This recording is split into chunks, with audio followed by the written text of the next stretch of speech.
एक शाम राजा अकबर अपने प्रिय बीरबल के साथ अपने शाही बगीचे की सैर के लिए निकले। वह बगीचा बहुत ही शानदार था। चारों ओर हरियाली ही हरियाली थी और फूलों की भीनी भीनी खुशबू वातावरण को और भी खूबसूरत बना रही थी। ऐसे में राजा को जाने क्या सूझा कि उन्होंने बीरबल से कहा, बीरबल, हमारा मन है कि इस हरे भरे बगीचे में हम हरे घोड़े में बैठकर घूमें।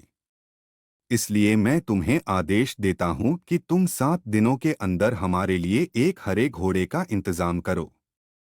वहीं अगर तुम इस आदेश को पूरा करने में असफल रहते हो तो तुम कभी भी मुझे अपनी शक्ल न दिखाना। इस बात से राजा व बीरबल दोनों वाकिफ थे कि आज तक दुनिया में हरे रंग का घोड़ा नहीं हुआ है। फिर भी राजा चाहते थे कि बीरबल किसी बात में अपनी हार स्वीकार करें। इसी कारण उन्होंने बीरबल को ऐसा आदेश दिया।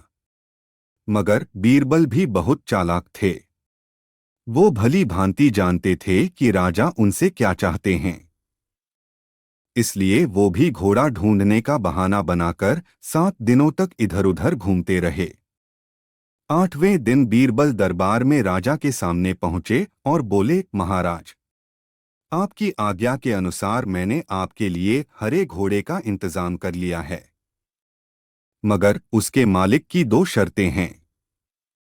राजा ने उत्सुकता से दोनों शर्तों के बारे में पूछा।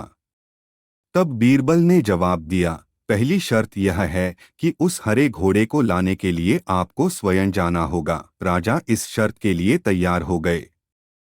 फिर उन्होंने दूसरी शर्त के बारे में पूछा। तब बीरबल ने कहा, घोड़े के मालिक की दूसरी शर्त यह है कि आपको घोड़ा लेने जाने के लिए सप्ताह के 7 दिन के अलावा कोई और दिन चुनना होगा।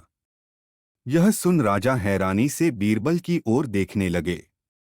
तब बीरबल ने बड़ी सहजता से जवाब दिया, महाराज, घोड़े का मालिक कहता है कि हरे रंग के खास घोड़े को लाने के लिए उसकी यह खास शर्तें तो माननी ही होंगी।